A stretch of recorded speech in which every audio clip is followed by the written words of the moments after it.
Woodfordes, Wherry, Amber Ale.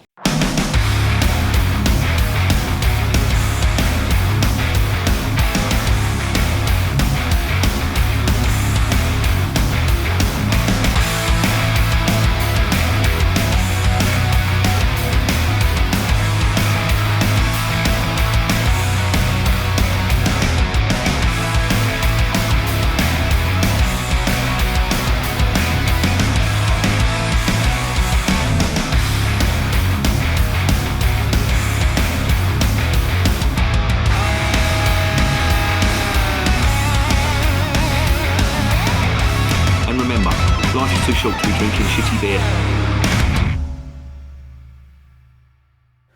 Welcome to another edition of Bands, Bikes and Booze Reviews. I have been drinking so much German beer that I thought it's about time I redressed that balance a little bit, and I did a little bit of English beer for a change.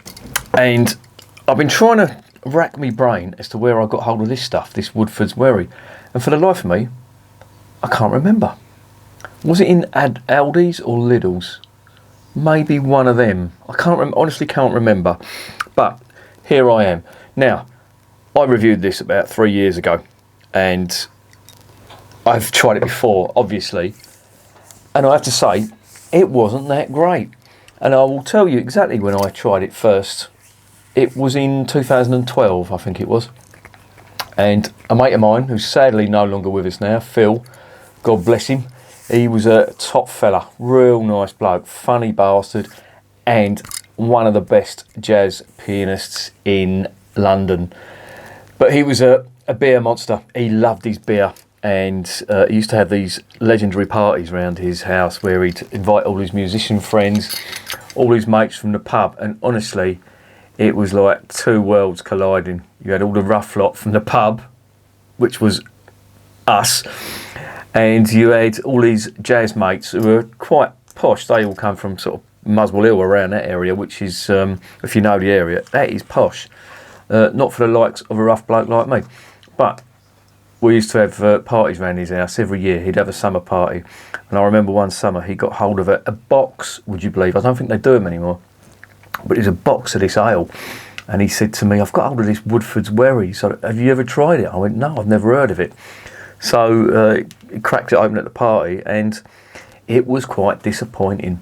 And this was like I don't know what it was. It was in a box, so it obviously wasn't on cask. But I'm assuming it was some kind of, I don't know, some kind of takeaway type ale that you could buy. God knows where he got it from, who knows. He used to travel the country playing music and all that, so he probably picked it up. This lot from Norfolk, by the way, Woodford, so he could well have picked it up from there. But I do recall, at the time, the general consensus from everyone was, it was a bit shit. And then I reviewed it on the channel, I think it was about 3 years ago, and I don't think my opinion changed. Now, I haven't looked up that review because I don't want to cloud my judgment. Occasionally I will revisit videos because people's tastes change and your perception grows the more beer that you drink. And obviously when I've started the channel 3 years ago, I didn't have, well, hardly any of the knowledge that I've got now when it comes to beer. And I'm not saying I'm very knowledgeable, there's always something to fucking learn, don't get me wrong. But I think I've got a little bit better of an idea of what's a good beer and what isn't a good beer. But I do recall even back then, I didn't think it was that great. And I want to give this beer a chance because, as I say, I've been reviewing German beer for quite a long time now, and I've been sadly neglecting English brewers, and I shouldn't really do that because at the end of the day I live in the UK and I should be supporting English brewers. But as I say, I mean, there are some fantastic English ales, but there are a lot that are below par, as I imagine there are in Germany as well. But this stuff, or this brewery I should say, I've tried a couple of beers from them. I tried their lager, I think that's on the site as well. What was that called? Conquest, I think. I recall that not being great, but it's an English lager, so what do you expect? Yeah, you know my views on that. I'm not going to go into English lager and all its faults. But this Woodfordes Wherry, it's an amber ale, and as you know, amber ale is a bit of a loose term. It's more of a descriptive term. A lot of I want to say a lot, a few brewers have stopped labelling their beers as bitter now, and they call it amber ale. Don't know why they do that. I suppose bitter's got a bit of a, or did have a bit of a negative sort of stereotype of old blokes in sandals with beards. Yes, I don't wear fucking sandals, so don't start that. The brewery was founded in 1981 in Norfolk, and it's named after a fellow called James Woodforde. James Woodforde was a clergyman who was around in the 1700s, who used to like a beer, and he liked his food as well. And the reason he's become relatively famous is because he didn't lead a very exciting life, to be honest, but what he did do was he kept a diary every day for over 45 years, which gave a fascinating insight into the general day-to-day goings on around that time. And yeah, you may not think that that's particularly interesting, but I've read excerpts from that diary, and yeah, it's just run-of-the-mill stuff, but it gives you an idea of what it was like at the time. And I suppose if you're, I don't know, if you want to get a feel for what it was like, then yeah, it's I find that stuff like that quite interesting. But he does make mention of drinking a lot of beer in his diary, and that's why Woodfordes decided to rename, well, not to rename, but to name their brewery after him, Woodforde. And they started off, the people who founded this brewery started off as home brewers, and around the 80s, late 70s, early 80s, there were quite a few breweries, that little regional brewers that sprang up and went from strength to strength. Another one that immediately springs to mind, funny enough, it was in Somerset, was the Cotley Brewery. I've reviewed quite a lot of beers. I should review them again, because every one of their beers was damn good. And yeah, I don't think they get the recognition they deserve, so maybe I'll do a revisit on that. But we are talking about this stuff now. Now, as I say, tried a few of theirs, not great. However, they are based in Norfolk, in a place called Norwich, or near Norwich. And as you may or may not know, if you've watched my videos, apparently the best wheat for brewing comes from that region, sort of east coast of England, Lincolnshire, Norfolk, and Suffolk. That's where you're going to find the best wheat, so they reckon, or the best grain for brewing beer. Now, there is a unique maritime climate around there. Well, the whole of England or the whole of Britain, I should say, is a maritime climate, because you are no further than 70 miles from any point in the UK from the coastline.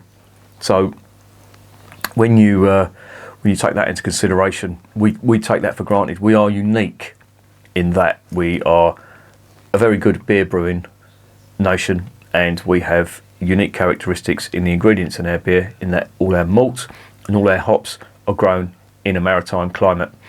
And there's as I've mentioned this before as well, there is a brewery in Germany called the Flensburger Brewery. I tried some of their winter bock last night. It was lovely stuff. That is fantastic stuff. But they make a big thing about their malt being grown uniquely grown in a maritime climate, because nowhere else in Germany is that the case. Well, yeah, I mean, Germany's got a small coastline compared to the United Kingdom, so we are unique on that score. Same with the hops as well. I don't think there's any region, I could be wrong, but I don't think there's any region in the world where so many hops are grown in a maritime climate, and yeah, that is unique. Now, there is a brew sheet on here, but I'll go into that into the next section. But basically, this is an amber ale. It's an English ale, and I haven't got high hopes for it, but I would love to be proved wrong. So please, Woodfordes, pull your finger out and prove me wrong.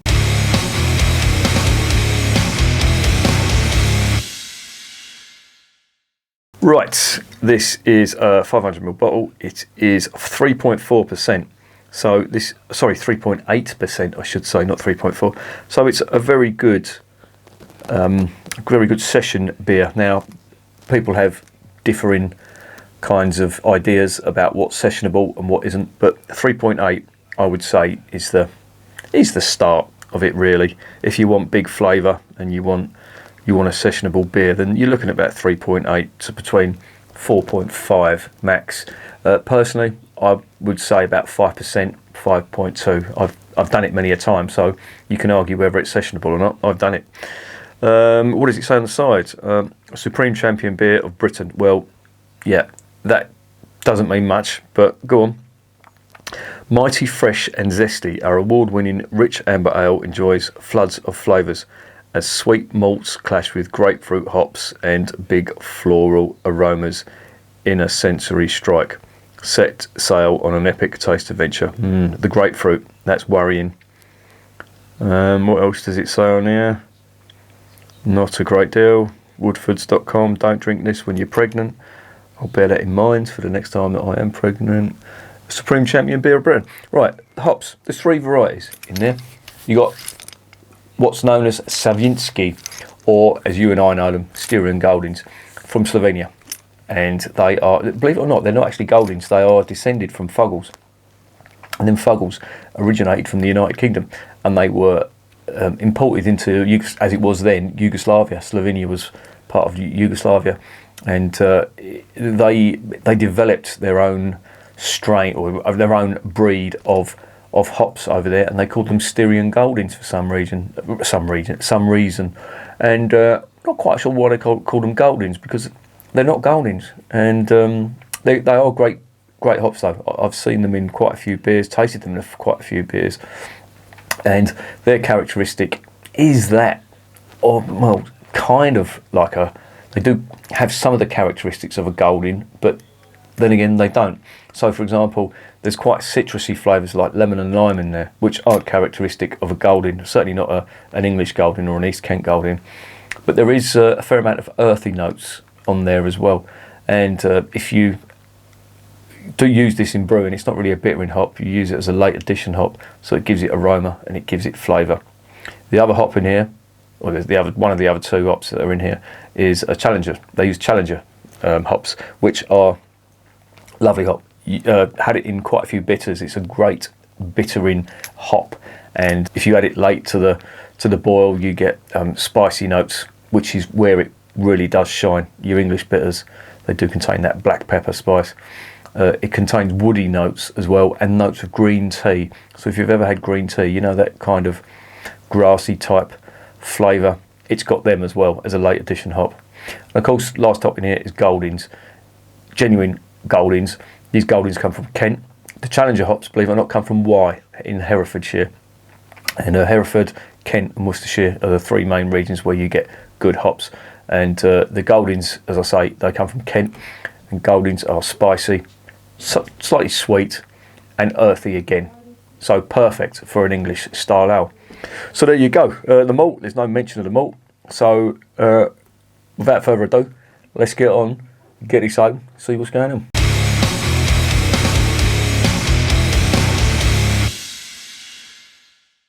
Right, let's get this open.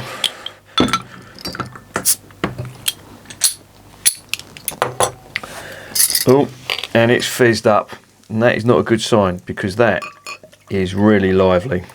Right, give me 2 minutes. I'm going to have to clear the mess up here. Bugger. Right, disaster averted. There it is in the glass. And I don't know if you can see that carbonation or not, but there is a fair amount of it. It's clear. Oh, no, actually, no, there's a little bit of a haze to it. On the nose, what are we getting?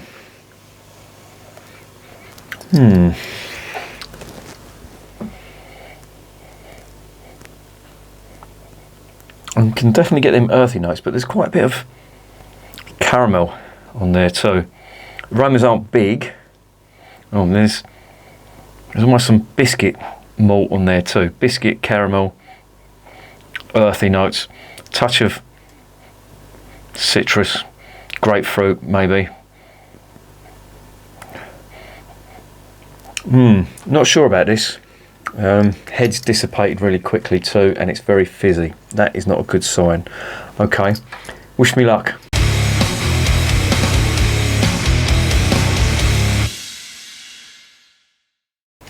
Bottoms up.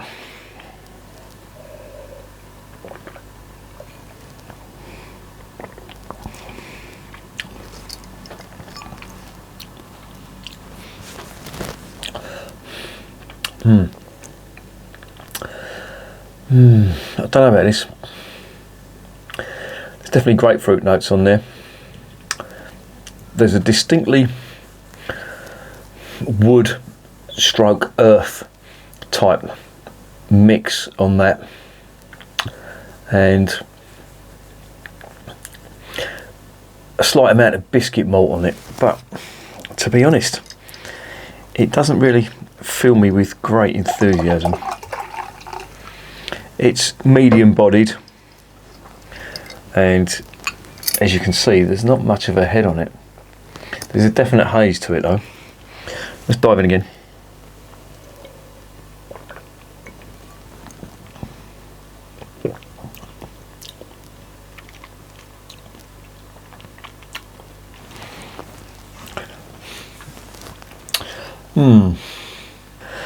Yeah, I'm in two minds about this beer. As I say, I did try it last time and wasn't massively impressed, and I have to say that I'm not really impressed with this. I think what's spoiling it for me is the grapefruit on the finish. That's quite prominent. I would have preferred like a sweeter malt, some caramel and biscuit. There's definitely biscuit malt and caramel malt under there on the finish. I can see that it's trying to get out, but it's just been overwhelmed by them grapefruit notes, which I think must be coming from the Styrian Goldings.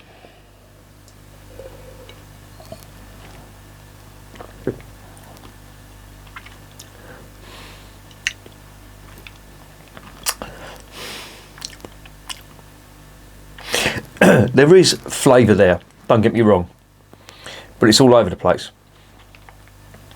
And what's really killing it for me is that grapefruit. Now, as you may or may not know, I'm not a fan of grapefruit, so your results may vary. If you like grapefruit, then you may like this, but I'm not really getting on with it at all, to be honest.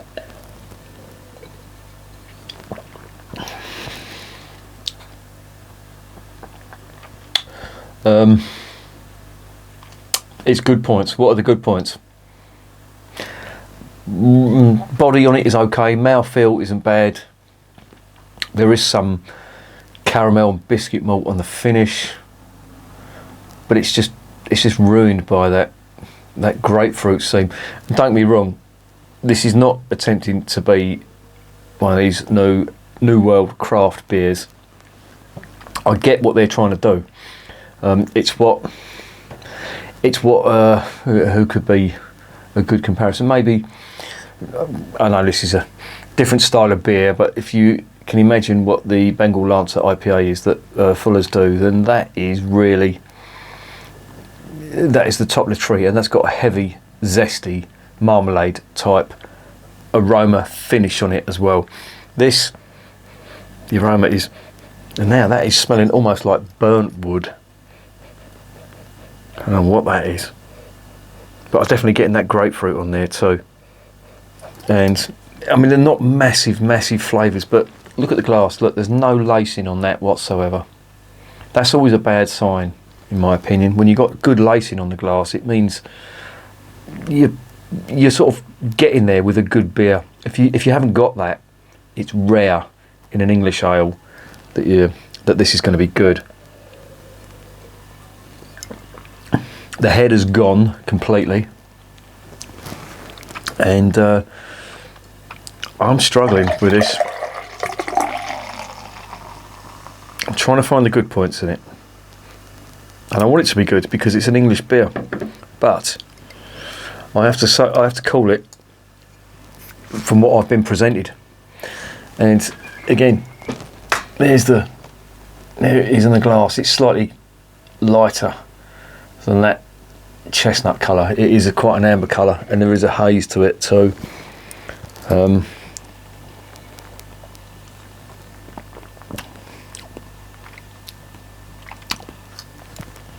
the flavours, did I tell you what it tastes like? It tastes like a beer that's been watered down. That to me is what I'm getting from it. Now, I don't know what this is like on cask. I don't think I've had it. Not really my sort of area, Norfolk, Suffolk. Rarely do I ever go up there, but I'm not sure this would be fantastic on cask either.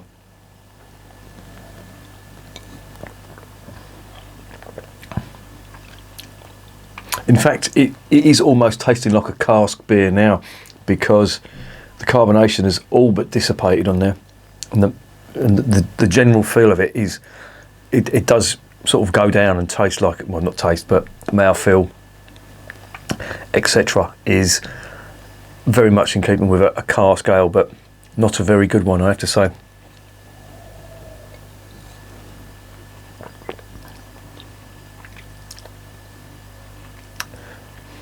That's a shame. That's the shame. I think the Styrian Goldings are, well, if the amount of Styrian Goldings they put in as a late addition hop, it's just brought that grapefruit out, and that is just, that's a personal thing, but it just doesn't do it for me.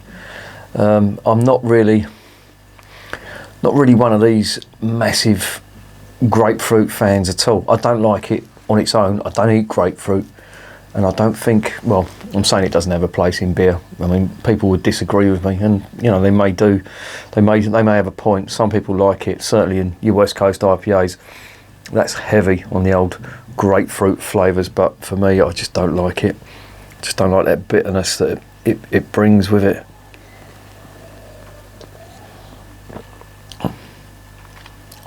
No, it's as I remember it, and could it be worse? I don't know, but at this moment in time, I am not enjoying this beer.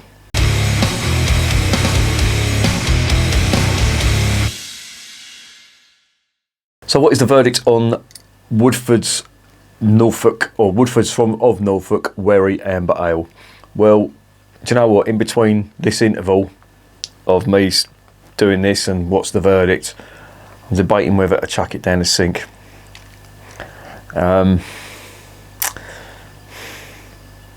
It really is a tough one. So the nasties in it, there is no real nasties in there. It's just the grapefruit that it doesn't really have a place in it, to be honest. I don't think there was any need to put that grapefruit seam in it. Fuggles and Goldings, and you won't go wrong. It's a fucking marriage made in heaven. You don't need to be putting, and when I say Goldings, I mean English Goldings, which are in here. Challenger, it should be good. Styrian Goldings, which aren't Goldings, more like a fuggle, but not, if you know what I mean. And I don't know what it is. I don't know whether it's the yeast that's done that, or it just doesn't float my boat, to be honest. I will say one thing. If you want to grasp what I'm saying about a woody flavour, it's very difficult to describe. It's a cross between earth and, I don't know, maybe some kind of citrus, not grapefruit. But that's what it is. This has got it in abundance. And it's a mixture of that woody note, which is, I think, it's some kind of, well, you could argue it's some kind of tannin, because it's got that bitterness to it as well. It just doesn't do it for me. The aroma, yeah.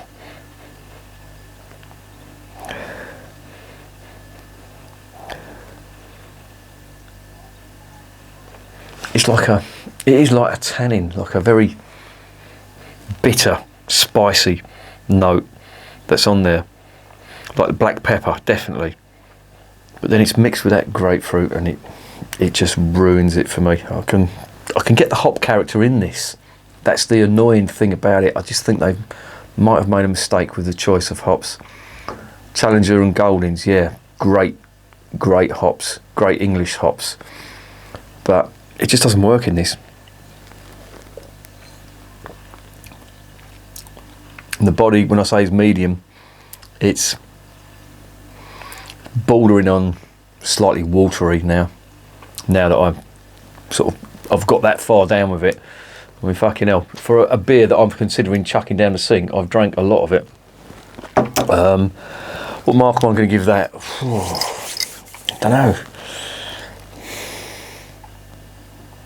I'm going to go with a 4 out of 10. I mean, there are some good points in this. There is a fair amount of hop character in it, but it's just the overall package doesn't work for me. It's just not something that I think is moreish. It's not something that I think would be something that most people would get. Now, if you're from the Norfolk area and you like this, I'd love to hear your comments about it. Is it as bad as I'm making it out? I really don't want it to be, because by rights, and this is what's in the back of my mind, and I didn't mention it in the last one, but they come from an area where allegedly they grow the best malt in the UK. And for a beer like this to have a bit of a dodgy malt character in there, that's not good in my opinion. So that's why I'm marking it down. I think 4 out of 10 is a reasonable mark, because it, as I say, the hop characters is there. The grapefruit, personally, this is a personal thing, or as all my reviews are, so please don't get on your eye horse and say you don't know what you're talking about. This is the next best thing since sliced bread. For me, it just doesn't work. The grapefruit in beer, it just annoys me, and the grapefruit is a little bit big on that, and that coupled with the, I called it medium at first, but it's got to the stage now where it's feeling and tasting like it's a bit watery, like the beer's been watered down, and yeah, it just doesn't excite me. It's not moreish, doesn't excite me, and I don't know, I think they could do better. But if people like this, then and this is their flagship beer, who am I to judge? But for me, this just ain't working, so that's why it's getting a 4 out of 10, and I'm not going to recommend it. And remember, I'm drinking this shit, so you don't have to.